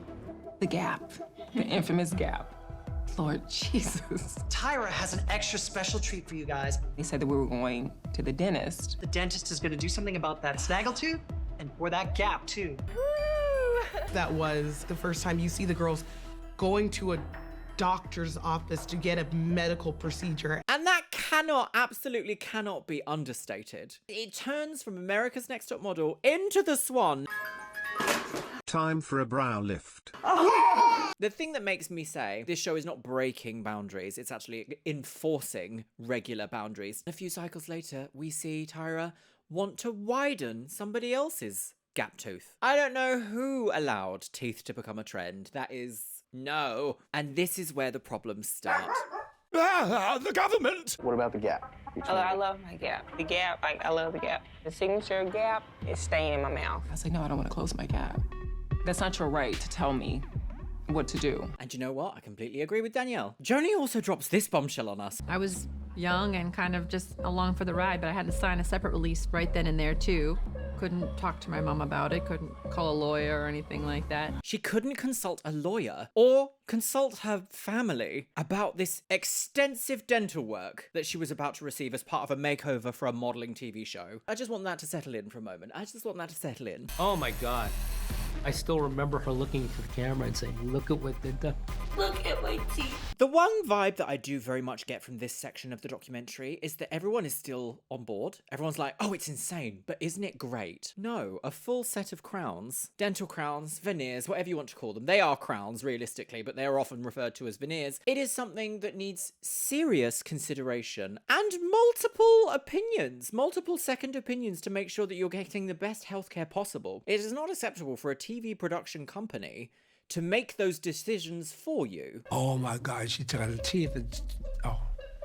It's fabulous now. So Danielle, you went to the dentist, but you refused to have your gap closed. Do you really think you can have a CoverGirl contract with the gap in your mouth? Oh, imagine saying that. Imagine saying that. Imagine. Again, I would like to bring you back to what Tyra was saying. Again, I would like to bring you back. Remember the beginning of this video when we were very different people? Remember that? She wants to challenge beauty standards of the industry. This is all people say. It's easier, it's beautiful CoverGirl. It's not marketable. So mean. Unbelievably mean. If I don't get my gap closed, you're gonna send me home. Don't get them teeth done? All the way, completely. I think all the way. There is no ifs, ands, and buts about it. There is no going home for me. I did not come all the way from little bitty Little Rock, Arkansas to get turned around and go home. That's not an option. And so I decided to play the game. With Danielle and the gap between her teeth, I myself was like, I don't think that's a good idea. It is interesting to hear the judging panel in this day and age understand that there are mistakes, but I still don't hear anyone saying this was wrong and we're sorry for doing it. Through watching a lot of these shows and hearing how people speak after the show, it seems to be that a lot of people have a price to earn their complacency, and that price is surprisingly not very much. We're gonna widen that gap. We'd love to exaggerate that and take you a little bit more to Lauren Hutton. Girl, that is absolutely ridiculous. What? I've actually apologized for the issue with Danny and what happened. That was between a rock and a hard place for me, because there were agents that would tell me she will not work with those teeth. It's just not gonna happen. That's what they told me. And again, I could have just been quiet and let them handle it. But that's hindsight is 20/20 for all of us. Bull fucking shit. Tyra is trying to downplay what this is. She's saying, well, I did stand up for it. No, you didn't. We saw it all happen, and you spoke to Danny in that way on television. You didn't have to do that. It could have been rephrased any other way, but it wasn't. Me getting my Gap closed is not opening any doors for me. You knew what you were doing for the show. It was great TV. I honestly thought Brie was gonna fall flat. But also, like, we're people and we're afraid. Brie looks incredible. We're all too young to verbalize, I'm scared. And then a girl inevitably gets very sick, and the show just milks it for TV drama. From now on, as thin as you are, and as hot as it is, like tomorrow, you have to eat. We then have a montage about some of the most shocking moments in America's Next Top Model, and listen to what Ken Mock says in an interview. People have 104-degree temperature, they're throwing up, they need IVs. That's the best news I could ever have. Yet in this very documentary, we're still seeing and hearing Ken Mock and Tyra Banks be very much like, well, it's just what happened. It's just what we did. You had the biggest modeling TV show in the world. You were the ultimate contributor to this. It's a TV show to you guys, but this is my life. And that is something that I really try and emphasize here on the Chanel, is that it's a TV show, but it also had very far-reaching implications for the people involved. You girls are all gonna be crime scene victims. Dion was posing as if someone had shot her in the head. When I was a kid, my mom was shot and she was paralyzed from the waist down. When I was 6 years old, my mom was shot by this guy. He was jealous that she was getting married and she was actually trying to help him get off of drugs. Inevitably, we've hit the part of the video where I don't think I can show exactly what we're seeing here. A gun violence-inspired photo shoot is unnecessary. Ultimately, this comes back to what I've been saying the entire time. This is a very unrealistic photo shoot to have happen in the real world because no advertising guidelines are going to allow you to depict extreme ultra-violence as an advert. It's not going to happen. And America's Next Top Model didn't just do this once. They did it multiple different times across multiple different cycles with multiple different people. So anytime I hear someone like Jay Manuel say, oh, well, I wasn't really involved. It was all her idea. I was team Tyra. You cannot rinse your hands of being involved in something so drastic as this. And earlier, we've seen other photo shoots be so beautiful. The photo shoot on the Rome steps, iconic. The Ioana helmet photo, absolutely breathtakingly stunning. When I go to sleep at night, sometimes this image flashes in my head. And then to take it into such a difficult territory like this, why even? Why even? And this is where my ethical debate always comes in, is that it feels like no one asked. No one stopped to really think, is this okay? This shouldn't be happening. I don't feel happy to be involved in that. I thought it was a coincidence at the time, but I don't think it was. You will never convince me that reality TV production didn't think, oh my goodness, we have a contestant who's had this very traumatic thing happen to them. Let's recreate it, girl. You will never convince me that that is not a conversation that happened. Never. I think they wanted to see some type of mental breakdown or, to see me crumble. Dion looks absolutely drop dead gorgeous. Was there ever a moment in which you were like, wow, this came out all wrong? No, funnily enough, I think now looking back, yes, I would say that. But at the time, I really didn't think that. If that's not absolutely telling by Nigel Barker, I don't know what is. It seemed perfectly normal. And the thing is, I was a MySpace kid. If you were also a MySpace kid, you would see creators creating elaborate, dark, inspired subject photographs about self-harm, gruesome situations, and it would be on MySpace as Mickey Massacre. And that is another thing that leads me to firmly believe that this show is aimed at the MySpace generation. It's not aimed at real adults in the working fashion industry, 30, 35, 40 years old with decades of experience. It's not aimed at that. It was always aimed at Mickey Massacre on MySpace. I take full responsibility for that shoot. That was a mistake. Okay. One apology, everybody. One apology. Oh no, was it even an apology? I take full responsibility. Is that an apology? Yes. And also no. I look back now and I think it was a celebration of violence. It was crazy. No apology. No, not I'm so sorry for introducing that to the world. No. Caramel! The race is on. Be ready to show your true colors. The shoot that I had the most difficult time with was this race swapping shoot. Oh yes, the race swapping shoot. That was in fact the one I was just thinking of. We are doing this shoot for Got Milk. So I first asked to be excused from the photo shoot. And Tyra said to me, I will handle this on camera with the girls at judging and da-da-da. Just go and do your job. We are actually going to switch your ethnicities. My issue is, do we believe? Do we believe? But also, all of these monsters stabbing each other in the back. Should I feel sorry for J. Manuel at that moment, saying I wanted to be excused, but I wasn't? Makes me go, okay, so how much, what's your bar then? What's your bar of morality? You can see it on my face, especially the setup for the day. I don't know, you look pretty happy there. I can see something on your face and it's, I can't wait to see how this turns out. Take that out of context, Netflix. Does your ambitions spread beyond your pussy? Brittany, an African-American woman. I'm also so sad when I see Sultan Raja doing this photo shoot as a makeup artist, because my respect for Raja is so high. She won Drag Race Season 3. Incredible drag artist with a wonderful lens that they see the world through, and it's such a smudge to be involved and participating in this. You into a traditionally African woman with a head wrap and everything. Look how shocking this is. This is so shocking. Still to this day, every time I see anything related to this photo shoot, I'm like, how no one was constantly like that all day, every day on that day. I just don't know. It goes to show you though, the mammoth power of television, because if you had a TV career then, it was just the ultimate wow factor. And not only that, America's Next Top Model in itself became the ultimate wow factor of a television to work on if you wanted to do unscripted reality TV show. Unscripted.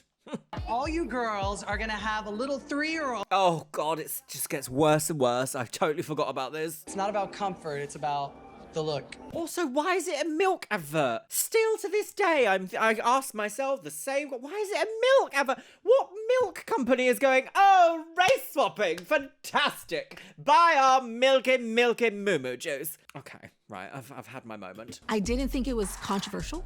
I was in my own little bubble, in my own little head. If this was my way of showing the world that brown and black is beautiful. Sister, you look like a black girl, girl. You like my cousin. Feeling it. I loved it. But then we put it out there and the world was like, are you crazy? Have you lost your mind? They did it again. It wasn't just once, they did it again. And you know what? They couldn't even get a guest photographer in to shoot that campaign because nobody wanted to touch it. So Tyra comes in as the photographer. Why? Tibetan, like the Dalai Lama, and Egyptian. All of us girls have to be painted and plastered with different colors. I feel like I really looked exotic. Side note, I do hate the word exotic. It's such a charged terminology. The only thing I think you can ever describe as exotic is perhaps a drink or a lipstick shade. I don't think you can describe people as exotic. It carries such a charged energy that is, in my opinion, just so unwell. Native American and East Indian. There Tyra Banks is with the borrowed Hasselblad. Through the 2020 lens, it's an issue, and I understand 100% why. I understand the issue is not the same as I am so sorry for creating the issue. Think about Egypt, the people, and what they've been through. Well, let's start from the beginning, shall we? Oh, Kenya Hill. Oh, she looks great, doesn't she? She was involved in a little bit of her own controversy recently. But we have spoken via Instagram and she seems quite delightful. I just felt like I could do this. See who is tone and who's considered fat, who thinks he's fat. Interesting. I somehow have completely blocked this moment out of my life and out of my brain. Miss J was involved in the second weighing scandal. Unfortunately, former contestants often describe the way that Miss J treated them after the show as not good. And that makes me feel sad. It's like piggy chic. Janice, you don't have to say that, Janice! You know, in hindsight, it's just kind of like they had to find something as a part of the narrative. So by the time we got to Africa, we had to model and be different animals. You're gonna be a giraffe. You're gonna be an ostrich. Cheetah. Genia, You get to be the elephant. I don't know how we always. One week it's gluttony, next week it's an elephant. The way that people have tried to play this situation off as, oh, what a coincidence. Oh, it just didn't know. Oops, how did that happen?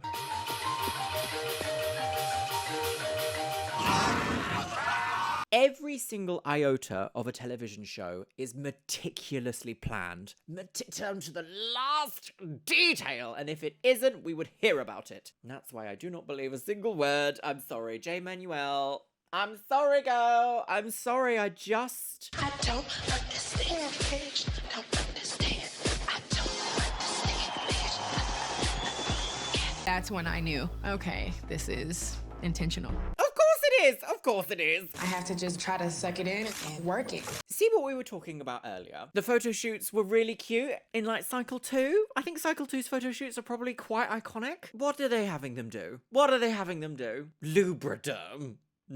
Oh, it's funny, but also, my goodness, isn't it painful? Painful curly wigs! My goodness, am I having a bit of an epiphany about America's Next Top Model here in the studio today? Am I just like, do you know what? Maybe not. Ironically, I've got the next episode of America's Next Top Model going out later. Cancelled! I hate to say it, they had to do a lot of body work on you and retouching. If you're sporting a gut, then you turn to the side and disguise it. I would love to change the rules, but until that happens, I think it's all about choices, Kenya. You can get a burger and take the bread off. It just felt kind of dirty. Kenya needs to lose weight. Kenya needs to lose weight. Kenya needs to lose weight. And again, you have to remember the context where this is in front of 100 million people across 180 countries. It's not just small comments between a small group of friends. It was a little bit damaging to see them editing me eating the same bagel, for example, showing me eating it as if I've eaten 3 different bagels, but it really was the same one. See? Editing is the extra character in the room. I can't believe how many times I've said this on the Chanel My Lover Days. Editing makes you truly believe something is when it might not have been. West Side earlier, I did not say, oh my God, we'll watch that again, girly wick. No. She's really gaining a little weight. You can see that. No? Should be careful of that. Just try and pull it in a little more.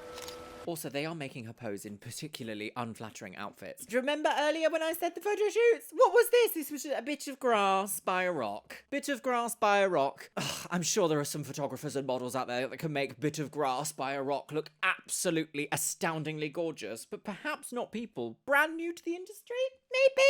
If your goal is to actually help these models. Tyra has also been criticized for her body, for her weight, for her body type being curvy.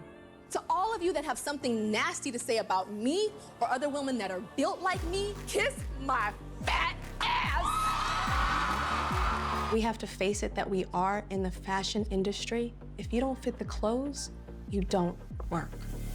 She's just real thin. I love it. I will say a lot of the industry back in 2002, 2003, 2004, you can see it from the high fashion runways on YouTube if you want to sit there and watch them, for example. A lot of the models are young, and some of them don't even have an adult body. So that the idea that America's Next Top Model is saying to 24-year-olds that they need the body of a 14-year-old in order to be a successful model is the sign of a sick industry. And for a long time, the fashion industry was sick. Body type isn't plus size and it isn't model size. I think that she should gain weight and become a plus size model. Were there eating disorders on the show? Yes. You want to do anything you can to get to the next round.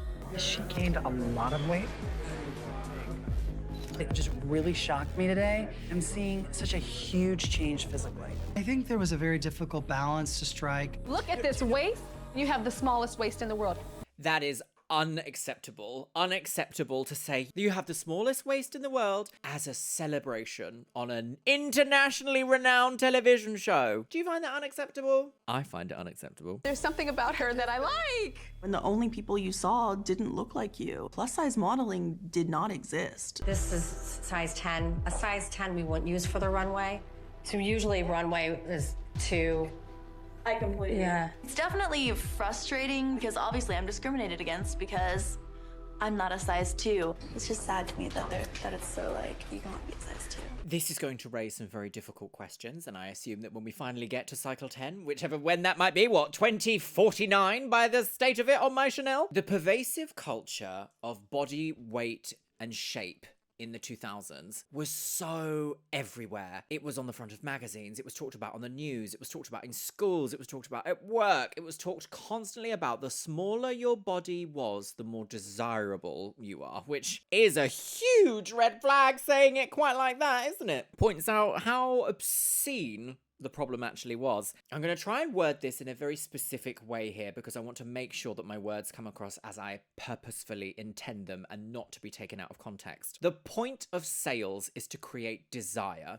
You need to be in desire of the product, the option, the lifestyle, the whatever it is that you're trying to make your customer purchase from you. You want them to feel the desire to have the item that you're selling. We see this with sports cars. It's the almost desire that middle-aged men will perhaps once again seem exciting and youthful and desirable to young women. This is a different kettle of babies. The same was happening in fashion. It was, if you buy this ultra slim, skin tight thing from a model who's size 2 on the runway, 7 feet tall, elegant and long, you are selling the desire of, if you buy this garment, you will look like this model. And in the mid to early to late 2000s, no one wanted to be plus size. And my generation is still very much plagued by this mentality. I think we've come a long way, but I do also think there's still work to be done with inner peace about just what the millennial generation, and I think Gen X as well,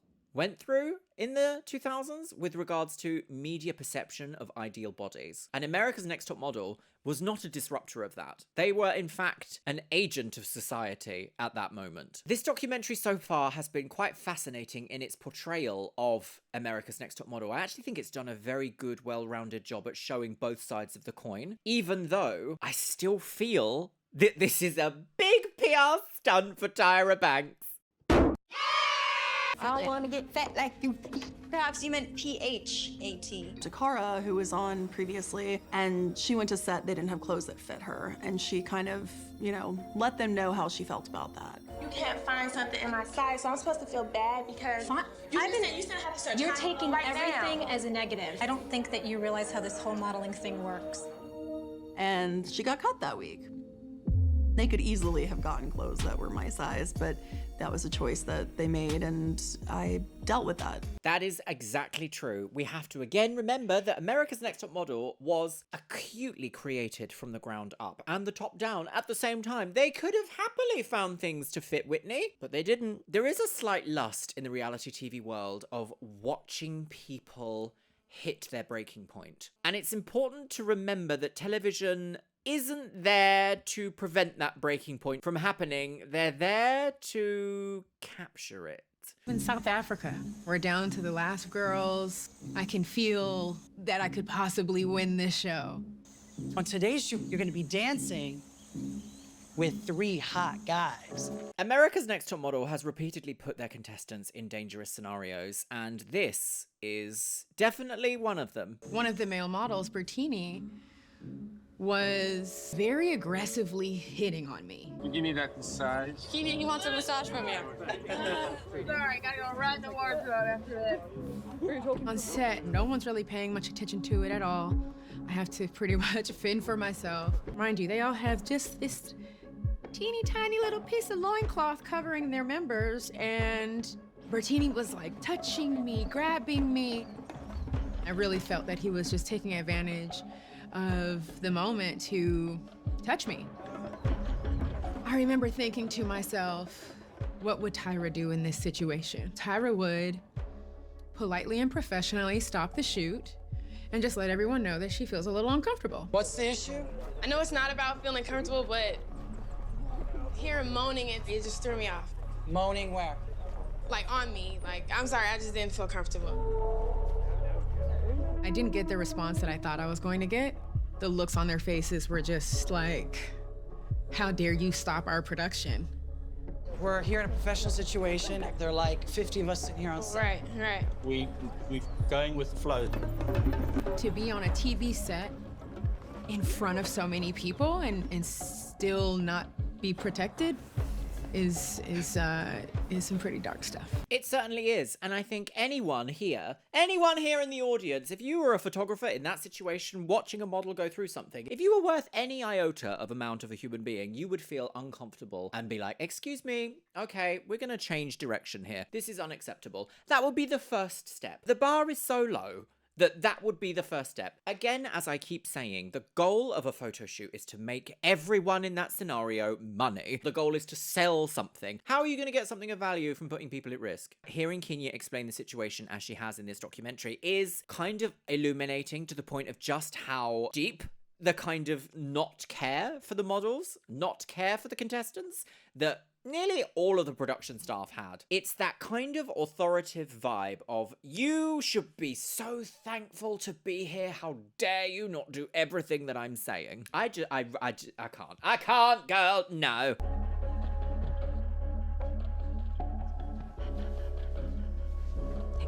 Kenya is a professional television professional. You know, not everyone is going to handle the same situation in the same way, but you as an individual should be able to stand up for yourself and say, hey, no, this isn't working, or, you know, or figure it out and just get the job done. I mean, there's people and cameras everywhere. That is such a hateful take from Nigel Barker. We actually did see Kenya stop to try and move forward, to try and change the situation, and no one extended the olive branch of understanding. How would you feel, Nigel, if that was your daughter, or your sister, or your mother? I was trying to empower her with the information that I had to say, you tell him to back up and da-da-da, and don't be messing up much. You know, that's kind of what I was saying, not verbatim, because I felt like that was empowering her based on the information that I had. Oh. Everything's somebody else's fault, isn't it? Everything. It's not the information that I had, so the information that other people were telling me. Oh my goodness, on my desk, no! She's very much like, well, somebody's telling me the information must have been wrong because I did my best judgment with my information. You are the executive producer. There is no information not going past you. You will have been consulted multiple times a day, an hour, a minute perhaps, during this TV show. Why would you want that embarrassment of pretending that you don't know something that's going on in your own show? I thought that was the best advice, but it should have been stop down. And that's what would happen today. We now all understand the protections that women need. And so I say to Kenya, boo-boo, I am so sorry. None of us knew. Okay, not quite an apology that I was expecting, but there is an I'm sorry somewhere in that. But saying, boo-boo, I'm sorry, none of us knew. It was time to tell Tyra I wanted to leave the show. And with that sentence ends part 2. Ugh, my goodness. Okay, so part 3 of the documentary goes into a small deep dive about Tiffany and the infamous teleprompter elimination. Tyra acknowledges that it was wrong, but again, she does not apologize. Tiffany has since taken to her Instagram to make her feelings known on the situation. Unfortunately, this section for part 3 of this video could not make it past Netflix's strong-armed copyright, but the extended edition of this video is available on my Patreon if you wish to see, and the link is in the pinned comment. Thank you for the love! It's very important that when you tooch your booty, that you don't hoochie-tooch it. After cycle 22, the network came back to me and said, we don't want Tyra to be the host of the show. Gagged! Gagged! Gooped! Go. Funny how everyone turns on each other in the very end, isn't it? America's Next Top Model could have ended... Oh, goodness, I don't even know what cycle it could have ended on. It could have ended on a high and been like, do you know what? Fantastic. To thunderous applause instead of, I don't know, however we ended up with hot ice cream. Welcome to America's Next Top Model. Why on earth Rita Ora was invited, I don't know. I don't know who in the television executives thought Rita Ora was... Oh, Rita, come get your things from Primark. Rita, come collect your things them from Primark. It flop. I don't know, I couldn't name you a single thing about Rita Ora. no. Half of me does wonder if the Rita Ora storyline in America's Next Top Model was just to tank the show enough to introduce Tyra again and be like, ta-da, she's back. It is in fact just the concept that the audience for America's Next Top Model aged up and out of the bracket. We got a new host and, you know, everything changed. I'm logging off. And by the end, we kind of mutually decided that we didn't want to do it anymore. I went on to do talk about Russia, China as well. I am here with Jay Alexander, a legend in the fashion world and a huge part of the success of our fashion program at SCAD. I was at SCAD for 15 years. How do I maintain my icon status? Very simple. Being me and being authentic. I've always been authentic. But then everything changed. Okay, so here's my room that I have been living in it for 1 year and 5 months maybe. On December 27th, 2022, I had a stroke. I woke up. I didn't know where I was, other than in the hospital. I couldn't walk. I couldn't talk.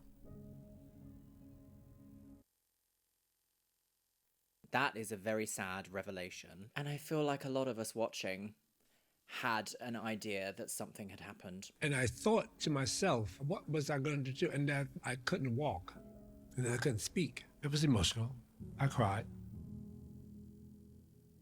I'm not ashamed to say that I cried. And then once I was in the hospital, that Jay and Nigel came to visit. I don't know whether he even wanted me to see him in that way. I was going to go see him. And that was just such a terrible shock and really upsetting and horrifying and scary. I can only imagine where he was in his mind. You know, when he saw me, he was like happy to see me, and the two of us cried together, and I held him. I thought back to how we used to do shows together. You're looking great, Jay. Thank you. This hair, though, I'm sick with because it's just so pretty and long. I know. I'm glad we are together. And we're glad too, mate. Mm-hmm. It's really good to see you, mate.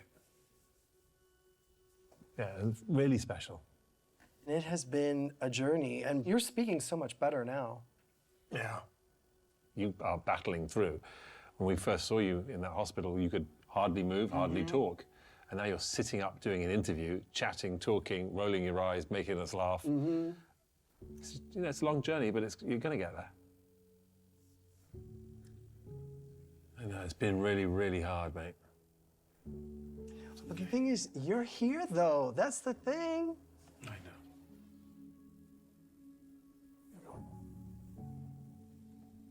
know. I miss being the Queen of the Money. The catwalks, of course. I'm the person who taught Miles how to walk. I taught Miles how to walk, and now I can't walk. Not yet. Not yet. I'm determined to walk. I'm sure you're going to see me again, I'm sure. It's not all for me yet. You want to take a selfie? Since our last selfie was 2019. Come on, man. We got to do it. All right. We got to wipe the lens. Oof. Okay.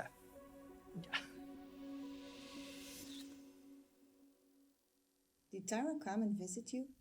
No, not yet. She just sent me a text. She wants to come and visit me.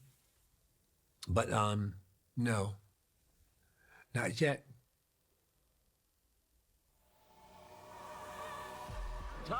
That was an incredibly emotional moment there. I will have cut a lot of that down for this video because I don't think everything requires commentary. And if you want to know more about that, you can watch the documentary. After the show, I had so many different ideas for my life. Tyra looks absolutely insane here. This is insanity, and I'm not sure if it's good insane. I'm obsessed with pivoting. You can say that again, obsessed with pivoting. Here we are, ice cream. Ice cream store in Sydney, and I live in Australia now. I feel like my work is not done. You have no idea what we have planned for Cycle 25. There we have it, girly wigs. Cycle 25 is coming back. Did anyone ask for it? Maybe I'll get to it in 2072. My goodness, my lovelies, what a documentary that was. I just want to say, though, this documentary is another highly edited piece of media that I just don't feel like was as raw and authentic as it could be. I think there were raw and authentic parts to this documentary series, and actually I think we have learned a thing or two along the way. But still, I feel like there's this overarching storyline of, well, it's just what we did. We know, having listened to former contestants and some of the extra behind the scenes magic, that the show wasn't like that. It's ultra produced down to the last iota of television time.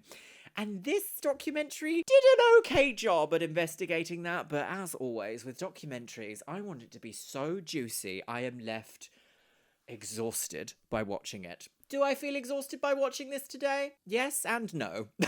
Yes and no. And you will be hearing from my lawyers. Well, my lovelies, let me know what you think about what we've seen in today's video, because it has been a time. I have learned some things about myself. I've also learned some things about Netflix. Excuse me. Stop putting me in your stuff without credit, or even just send me an email. You could have tweeted at me. You could have sent me an Instagram message, something, so that I could have provided you with something. But no. Instead, you edited something in a way that makes me look like some sort of strange little, oh my goodness me, the lust of the viewing public is insatiable. You play it out as if I was doing that when I was 15.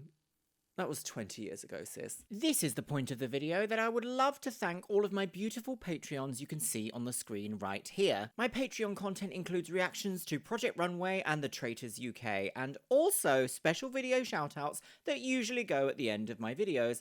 But today's video is already many hours long. I love you all so much, and thank you for the continued support. And you know what, my loves? I think I'm going to leave it on the note of always remember that nothing about reality TV is real.